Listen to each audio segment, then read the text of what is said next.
All right. Hey guys, guess what? It's that time again. It's Friday, so it's an episode of Antoine and Friends. I'm so grateful that you guys are tuning in today, because today is such a special episode.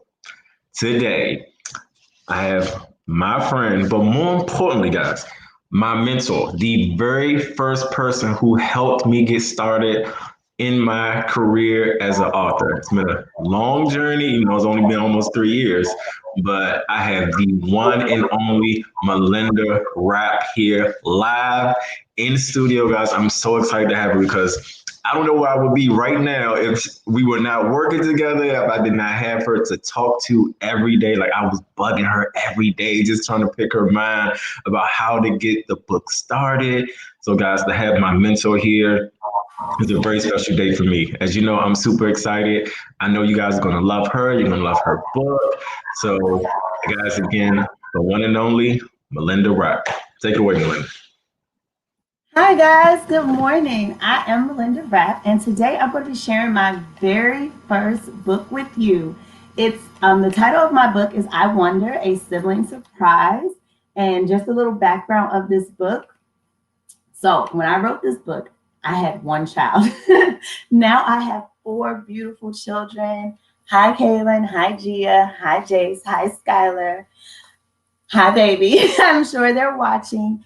But I wrote this book when I was pregnant with Gia. And on the front cover is my oldest daughter, Kaylin.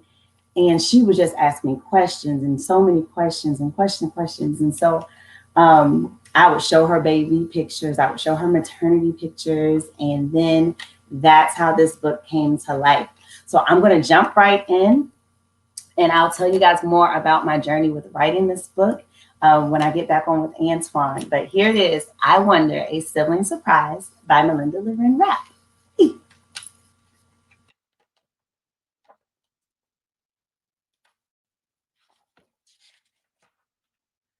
So, my mom is pregnant, and she said that pretty soon we are going to have a new baby, and they will be my little brother or sister. This is serious.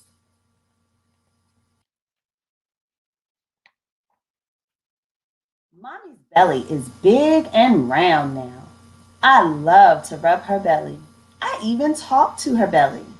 My favorite thing to do is kiss mommy's belly to give the baby kisses. I can't wait to finally see the baby so I can really kiss their chubby cheeks.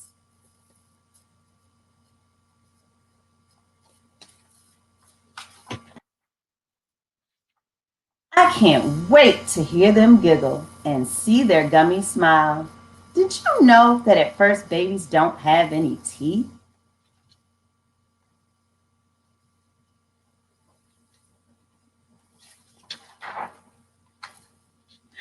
I wonder what my baby brother or sister will be like.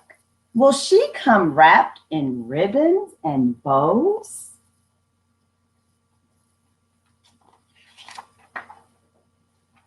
Will he drop from the sky since he's a gift from above? Will she wear pearls and pink galore?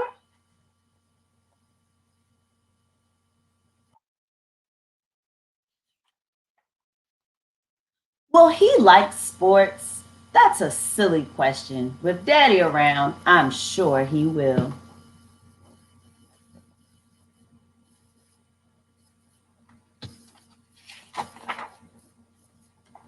Will she come in a basket with flowers and treats? Yummy treats. Now that would be sweet. Will he really like cars and trucks?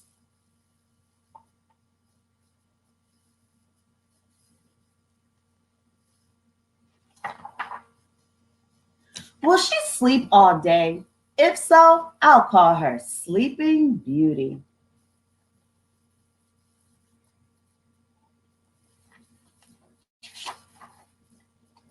Will he make me say, P.U., that boy stinks? Will she cry all the time until my ears ring?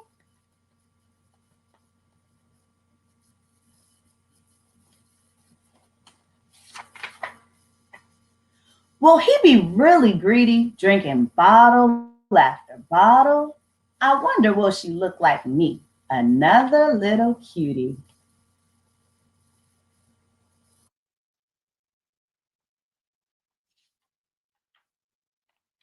Tiny fingers and tiny toes. Now I can only hope for tiny cries too. I'm not sure how they will get here or what they will look like, but I know our family will love them because we already do. The end. Back to you, Antoine. Hey guys, I'm back. I really enjoyed the story. Like, I was listening my first time hearing it, but it's always like the first time hearing it when you have a story that you really enjoy. Like I said, I really enjoy the read, especially hearing it directly from you. So that was really good. So I wanted to ask you, what was your inspiration for writing that particular book? Well, while I was about to share in the beginning, the biggest inspiration was my daughter, Kaylin.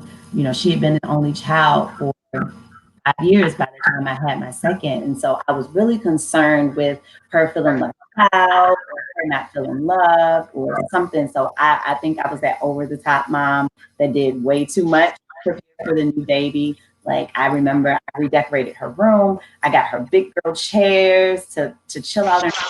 There was going to be a lot of baby stuff coming in the house, the little bouncers and the bassinet and the crib. So I was just so concerned that my baby girl was going to feel left out when the new baby came. So I just really wanted her to understand that I didn't care how many more babies I brought in the house. Thank God I planted those because now I have four. But at the time, I just was so concerned with her feeling left out. And so I just wanted to include her. I included her in my maternity shoot that I did.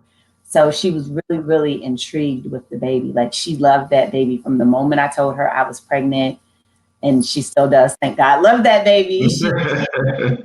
Even with them being 5 years apart, they have a really cute bond. And, just to be able to go back and look at those maternity pictures. And then like, even in the book, like this was my, this was the first, this was the first illustration that the illustrator, Miss Skavinsky sent to me. And this was one, like I cried when I saw this because it was so real. This was really me and Kaylin because she would just lay on my belly all the time. So Kaylin was definitely my inspiration just to make sure she always knew how loved and cared for she was, even though I like the fact that the illustrations are real illustrations, right? Of Kaylin, of you, and Steve. So that's what I really love. You have real people being featured in the illustrations of the books. So that was really cool. yeah, because like even like here, you can see my husband wore number 5 when he played basketball. So I had to put the number 5 on the back of his jersey. And because it took some time to get the illustrations done. But this baby picture, that's really Gia. Oh wow. Yeah, that's Yeah, really that's Gia. cool. I sent her a picture of Gia and it was just wonderful. So everybody's in the book. Even my nephew is in the book. So that was really cool. That is cool. And with that being stated, when did you actually know that you wanted to become an author? Like at what point? Well, I guess back in elementary school, my friends and I, we would always write poems. I loved writing poetry. And so we would all write them on a piece of paper, fold them in half, and then we would put them all together. And my favorite thing, I would always write bye, dot, dot, Melinda Rap. And I just thought that was like the coolest thing ever. And so to know that I wrote something, it was mine. And so we made books all like, and I can remember like, especially like in around the 6th grade, me and my friends, we would just write and write and write. There was always like books of poetry and songs. And I loved to sing when I was younger. So I always just writing songs and poetry and that kind of thing. So that's when it really hit me. But bye, Melinda was the coolest thing ever. Oh yeah, and it's so funny because when I was growing up, I tell people all the time when I first started writing, I was around 6 or 7 years old. My mother bought me a desk when we lived in our apartment building, and she said, "Here's your desk, and you can just sit here and write." And ever since then, I just been writing and writing and writing. All those years, like writing fake short stories and fictionalized stories, all those years in my youth. And then nearly 30 years later, actually become a published author, it still is mind blowing. Like all those years of training, right? Didn't never thought about writing a book or anything like that. Just writing all the time from elementary to high school to college. And then wow, I actually say, wow, like I'm actually a published author now, looking back on all those years. So everything comes full circle, right? It definitely does. I mean, just your mom planting those seeds to just write, because when you're a writer, when you're an author, that's really what you do. You have to sit down and you write. And it's so funny because I remember you writing your first book. You were sitting in our classroom and you were just writing and writing and writing. You would just read and then you would write. You would read and you would write during that time, of course. Yeah. I loved watching that process for you, just because you were just like spitting it out, and I would be like, man, like I need to do that. Just but right. But you planted the seeds. So me sitting there was, like I said, you had a lot to do with it. And me, grinding for nap time to try to get it done. And I remember. So since I obviously had a mentor, did you have a mentor throughout the process? Oh man, so I didn't really have a mentor, because like in my group of friends and my circle of friends and people that I'm close with, I was kind of the trailblazer. Um, just the first person to kind of just like, okay, I want to write a book. I'm going to write a book. I wrote a book. I published a book, and it was what? Now I can say there's a bunch of my friends like you and my friend Charnay and my friend Mel, like everybody's like, oh yeah, I'm writing a book. My friend Tam, like they're all just grown into these things. And so of course they were just like you, they would call me and be like, well, what do I have to do this? And how do I do that? And now I'm just like, oh my gosh, like I really, like you say, you plant those seeds and you show people like you can do it too. And sometimes they're looking at like, well, if Melinda did it, then I should go for it too. And I love that. I love knowing that I can inspire other people to just go for it. And, and I would say like Kim Kirkland, she's a local author as well. She's really cool. I have her books, and she actually came into my classroom my first year. She came into my classroom and she read to my class, and I was like, I want to do that. I was like, if I could just go around and read stories to children like every day, and it's my book, I was like, I want to do that. And so Kim Kirkland was kind of like a mentor because I did pick her brain. I would, email her and call her after she visited the school that time. And I mean, the kids loved it. She had Mimi's Mini Tea Party and Cars Go Vroom Vroom. And now she has another one about, the skin condition vitiligo. So she's still really, busy and writing. And so, and then I had a DDS sister from church that she wrote a book. And when I read it, I was just like, wow, that was so good. And so she was kind of an inspiration for me as well. So that was Sharitha. So between Kim and Sharitha, I really kind of picked at them to really help me kind of push through. But someone just to hold my hand and walk me through it, not so much. I had to kind of figure it out. It was a learn your lessons and grow from it type situation. And I've been able to help my friends in the in the aftermath of it. So it's cool. Yeah. And like I said, I want to publicly thank you in front of the world for being my mentor, for walking me through the process. Because like I said, at nap time when the kids were asleep, I said, I got to get in as much as I can because you motivate me to get the book done by Christmas. That was my goal. Start in September, get it done by December. And like I said, I just got to thank you in front of the world. Like I said, for picking your brain every day.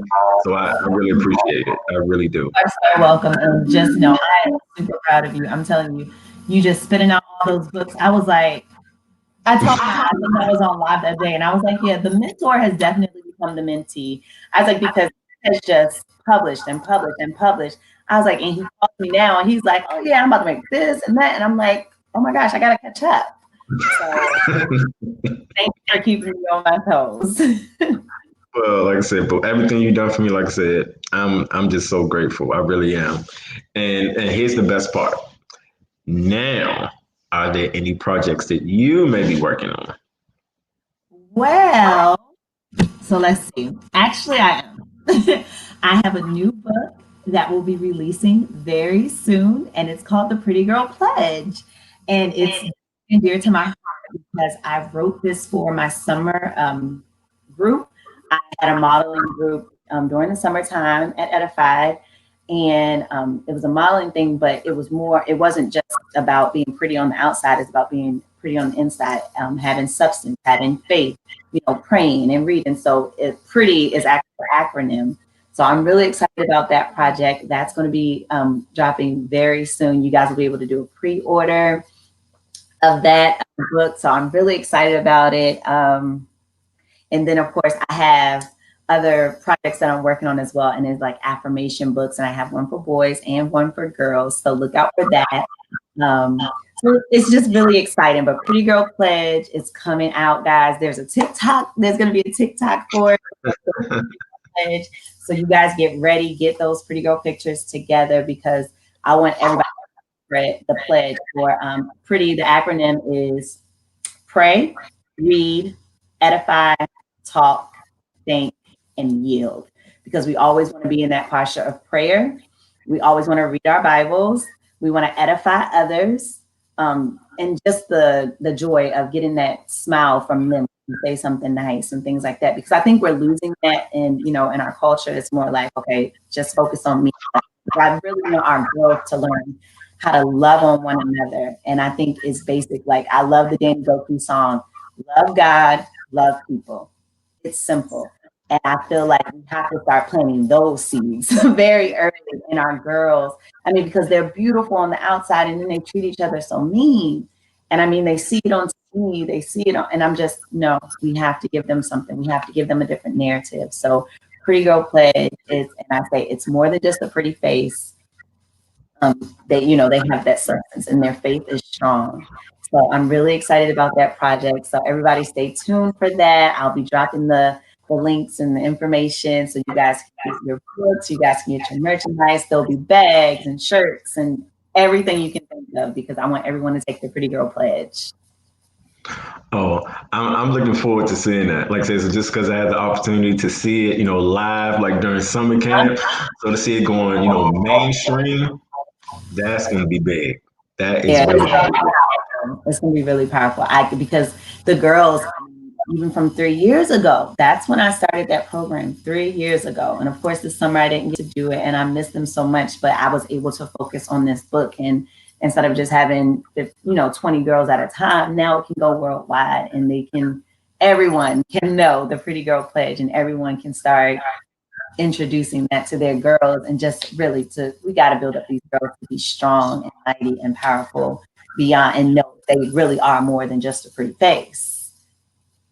That's right.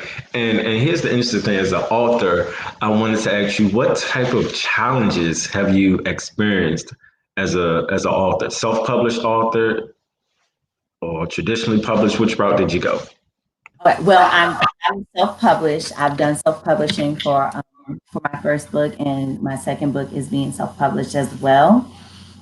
And so I think the biggest challenge is getting the illustrator to understand your vision, capturing your vision, and then portraying that vision for you. Because it's like you have an idea in your head, and if you can't draw or you can't like get it out there the right way, like it's really hard for illustrators to really make your vision come to life. So between that and just finding someone that you vibe with and they get you and they can really make it, because like I said, the first time I saw these illustrations, I cried.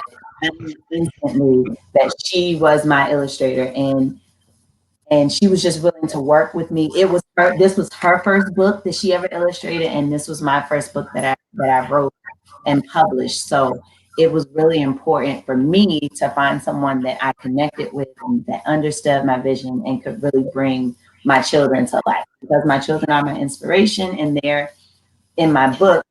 So this is Kaylin's book, Gina's book, out soon as well, and you'll see her on the cover. And then Jace's book, we'll have him on the cover. And then I have to write another book. I have to write another book for Skylar, and I'm sure that's going to be hilarious because she's definitely a character. So that's for me. That's the biggest challenge is just getting someone to see your vision and bring it to life for you. Wow. I definitely can attest to that. Having a great illustrator goes a long way. I remember you told me, hey, just look on Upwork.com to see if you can find a good illustrator.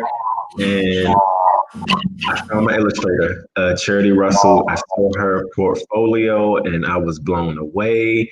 And that's how I knew that we were meant to work together. Actually, the funny part is I saw a portfolio, and then 3 weeks later, I was like, I don't know what I'm going to do because I really wanted, to work with her. But she lives in Sunderland, England. I'm like, how are we going to talk? I mean, like, what is going to happen? But everything worked out, and 4 books later, here we are. So Yep. having a good illustrator goes a long way. It really, really does. And that's so funny that you say that because my illustrator for my first book, she lived in Spain. Oh wow! She lived in Spain. It was like it was the funniest thing, but it was such a great connection and she she did her good work.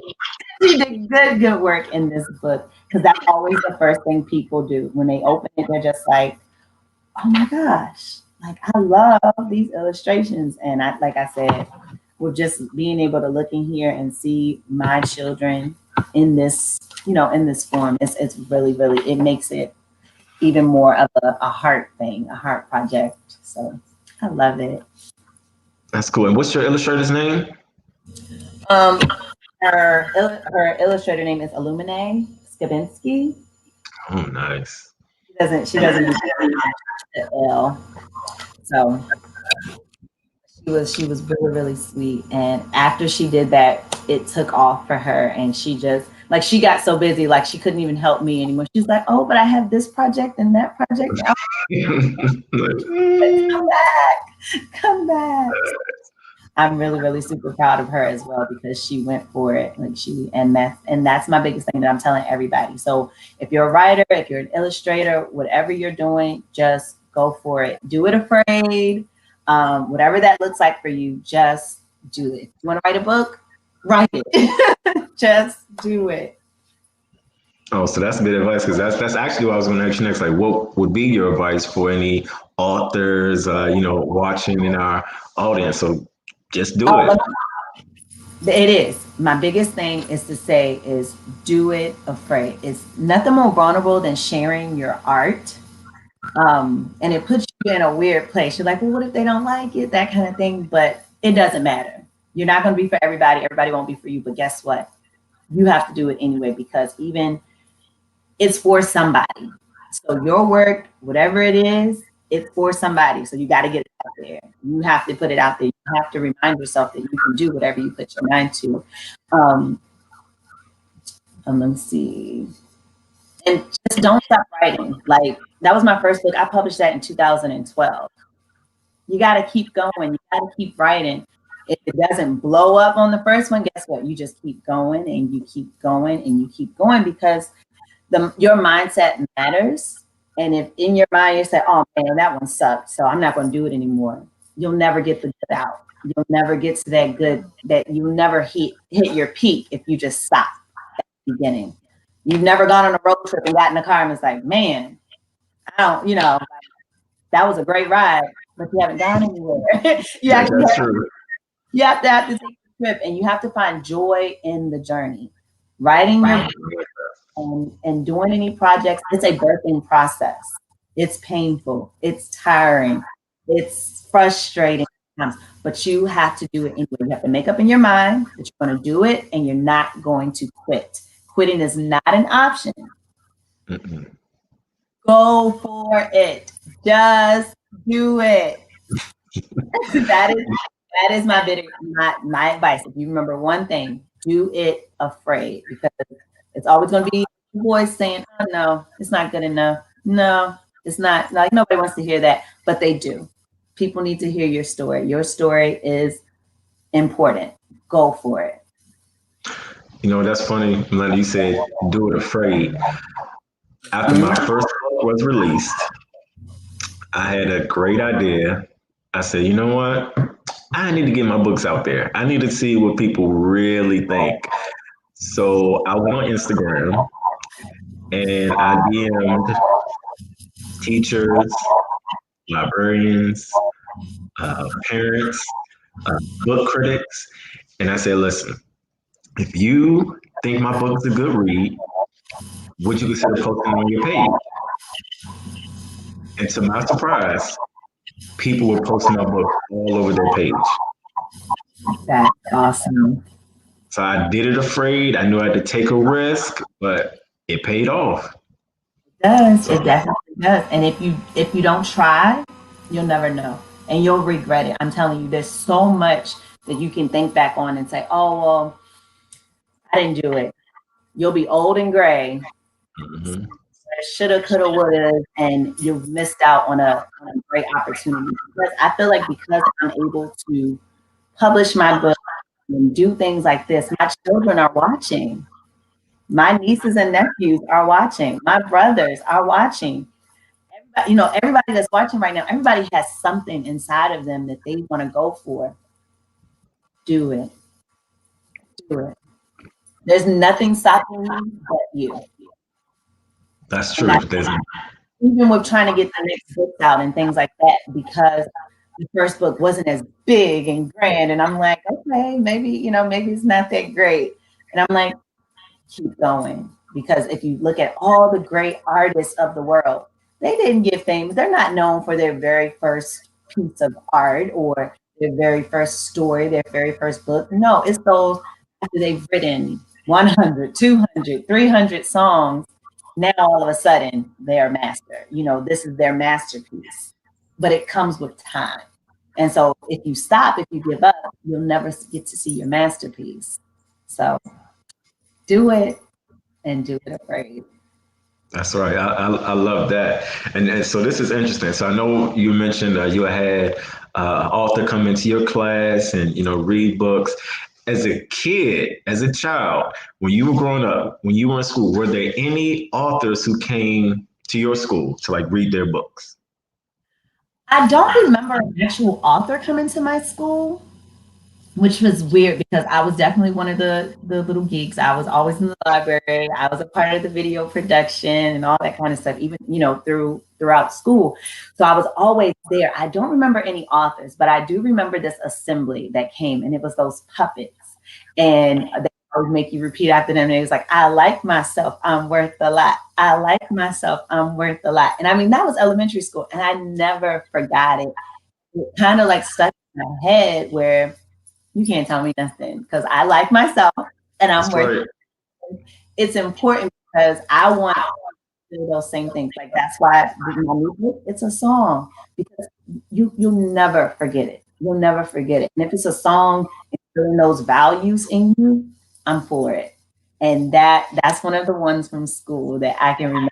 It was those little puppets, and they were just the cute little things, and they sang songs. But that was the last thing that they left us with was I like myself. I'm worth a lot. So with that being said, who are some of your favorite authors as a kid? Oh my gosh! So as a kid, every time how you went to the library like once a week or something for media. Well, I would always well, at first, don't laugh at me, but at first it was The Gingerbread Man. In kindergarten, I thought The Gingerbread Man was the best book ever. And still to this day, as a teacher for pre-K, I read it every year. I do a whole series on it because I love The Gingerbread Man. So that was my first author that I fell in love with was John Steptoe. He's the author of Those Beautiful Daughters.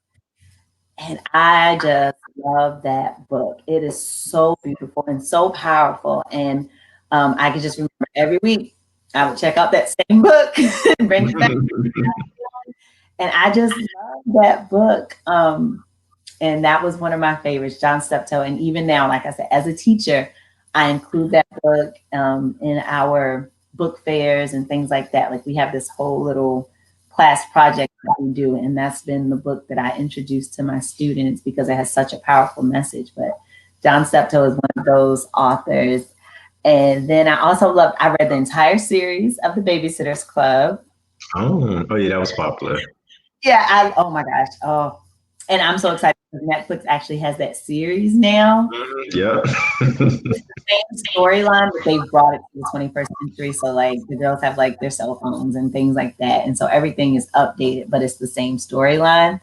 And then I love Judy Blume. Judy Blume was Mm. my favorite kid authors when I was in elementary.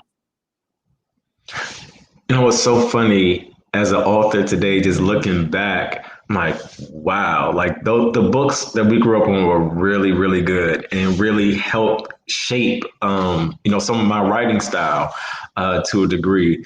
Because I used to, of course, read, Dr. Seuss and Patricia Polanco, R.L. Stein, from like the Goosebump series, Yeah, all of those things. But for me, actually, where a lot of my inspiration came from was from cartoons. Hey Arnold, Doug, Recess, Arthur. So I just say, you know what? I just gonna put everything together and just create my own style. Like that's pretty much what I did. that's awesome. So, like I said, that I just love hearing about authors that other authors looked up to as a kid. So that's pretty cool. And another question I had for you: when you're reading on your own, do you prefer to read something on your tablet, right, more new school, or do you like an old-fashioned hardback book, just you, whether you just in your living room or basement or woman cave or on the beach? Like, what do you prefer? I prefer an actual book. I have to have it in my hands. I have to feel the pages and turn the pages. Looking at my screen doesn't do it for me. Like I have tried, but I can't really get past the introduction. So I've, I've tried, but I can't do it. And even now Audible books, if it, like I've listened to a few of the memoirs and stuff like that. I can listen to those as an Audible book, but I prefer to hold it in my hand. I like the way it smells. I love getting books from the library. So I like if you looked at my list of books that I've checked out and things like that, it's ridiculous. But I get chapter books and things like that from the library, and so I just have to.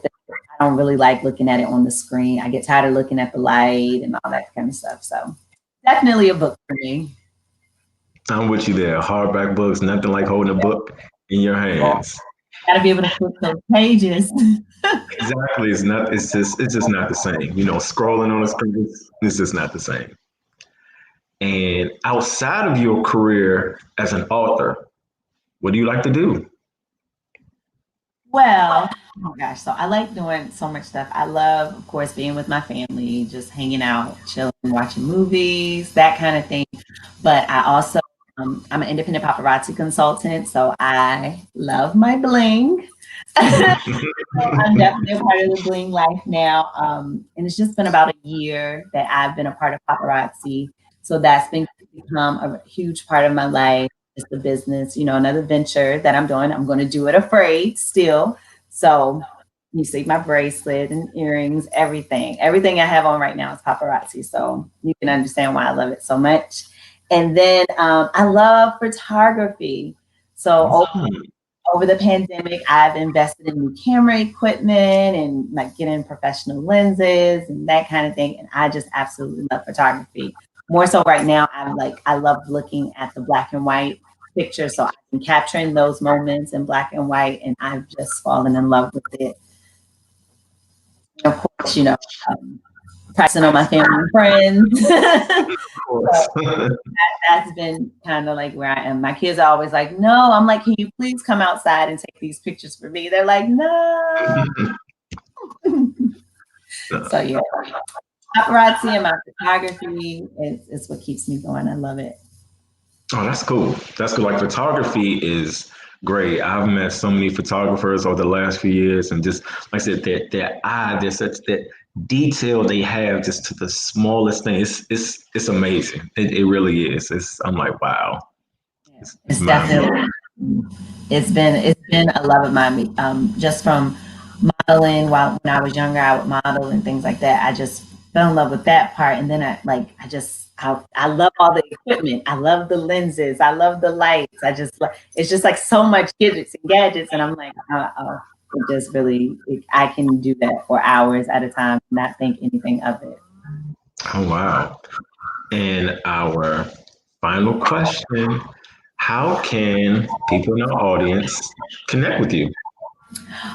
I'm on Instagram and Facebook. You can follow me on Facebook. It's just my name, Melinda Rapp. I have a VIP page. It's called Lenny B VIP.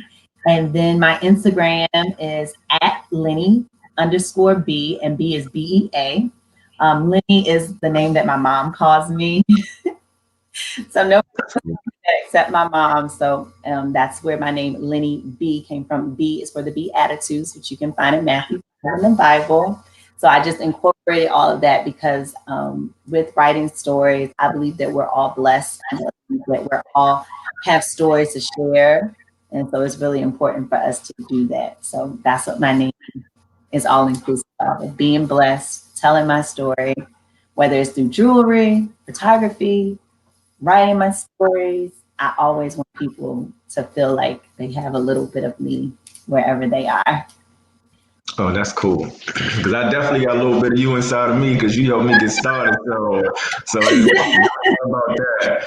So, like I said, it was an absolute honor and privilege to have you on Antoine and Friends. And I'm really excited to see, how everything goes. I mean, I know it's going to work out, but I mean, just seeing like the new release of the books and all the paraphernalia and the products. I mean, I'm really excited. I'm a support all the way.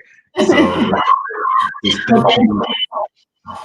Thank you so much. I appreciate you. Thank you for this opportunity. I thank you guys, everyone at the library. This was such an awesome time. This is definitely what I needed to get through the pandemic, just getting prepared for this. I told you how nervous I was and everything. This was really, really cool. Congratulations on this show. I pray that it goes over and beyond what you ever imagined it could be. And I pray that all the rest of your shows are amazing. And I want to see some more dancing. Oh, yeah. Yeah. So thank you so much, Linda. Thank you, everybody at the Prince George's County Memorial Library System. You guys have been so wonderful. Like I said, always giving authors the opportunity to shine. I'm so grateful. And guys, this is it. This is the end of our episode of today of Antoine and Friends. I will see you guys next week for another special guest that we have. So I want you guys to have a fantastic Friday. Have a wonderful weekend, and we will see you next Friday on another episode of Antoine and Friends. Guys, have a wonderful weekend. We'll see you guys soon. Good news. Children under 5 who live in Prince George's County are eligible to receive a book in the mail every month, courtesy of the Prince George's County Memorial Library System and the Dolly Parton Imagination Library. Sign your child up today at the web address below.